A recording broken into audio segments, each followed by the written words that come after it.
We're not the Beverly Hillbillies, but I come pretty close. You see, I say I've had to adjust from what I call from the Dairy Queen to the Starbucks mentality. We didn't have Starbucks in Big Lake. There was one in San Angelo. I'd driven by it, but I dadgum sure was not going to go in it. Because that's the way that we do things that we aren't accustomed to. We look the other way, hope they will go away. We need to get rid of that kind of thinking too. But I found out that Starbucks are important to Houstonians. They're everywhere. I noticed that y'all have a couple here. They're in malls, they're in grocery stores, they're in Target, they're in Walmart, they're in hotels, they're in strip centers, they're standalone. You can't throw a rock in Houston without hitting a Starbucks.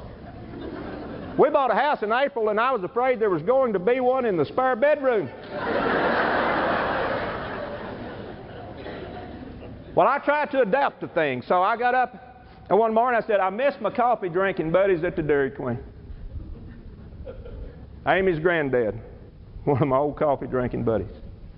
I said, I'm going down to Starbucks. Find me some new ones. Don't get ahead of me here, yeah. I get in the car and I drive about 90 yards and turn into a Starbucks. I go in and there's about 30 people in line in front of me. I thought, fine, I'll stand back here and visit before I get my coffee. They did not want to talk to me. So I started listening. I thought, well, I'll just listen. About halfway up the line, I am petrified. I realize I am in over my head. I do not know how to order. And I don't want to appear more ignorant than I already am. So, boy, I really start listening then. And I get to the front, she said, sir, can I help you? And I said, coffee? I just blurted it out. I didn't even know if it was a Bible order or not. Nobody else had ordered coffee. She said, fine. I thought, boy, I pulled that off. They think I'm one of the locals. She said, what size? And I said, small. She said, sir, we do not have a small coffee. I said, you don't have small coffee? She said, no, sir, tall is our small. I said, well, you think you can bring me your tall, small coffee then?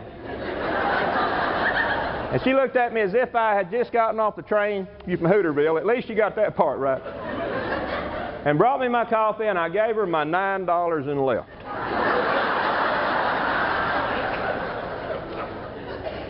And they stopped me in the parking lot and took their chair back. You see, for $9, I thought I ought to get a cup of coffee and a choice one of their chairs. But I tell that story just to tell about change. I've had to also adapt to retirement. I was a busy kind of guy. I was an executive with the government, and I was in leadership, and I loved it. It was fast, and it was always something going on, and I find myself sitting at home. Yes, I'm working on my speeches, I'm writing my books, but I'm lonely. So I started turning the TV on just for noise. Bad idea. I am hooked on talk shows now. I will not miss Oprah. I watch her every day. And the other afternoon I was watching her and she had Dr. Mehmet Oz on there. Does anybody know who Dr. Oz is on Oprah? Well, I'll tell the rest of you. He's a doctor that comes on about once a week and they talk about every illness, every symptom, every disease. They get pretty graphic, but he's interesting. And I'm sitting there and I'm just glued to the screen.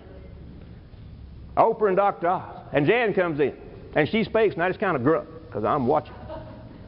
After a while I turned to her and I said, I've got that. I've got every symptom they're talking about. I've got it.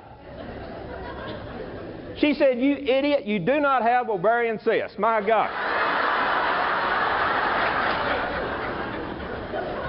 I said, you're right. I don't even have ovarians, do I?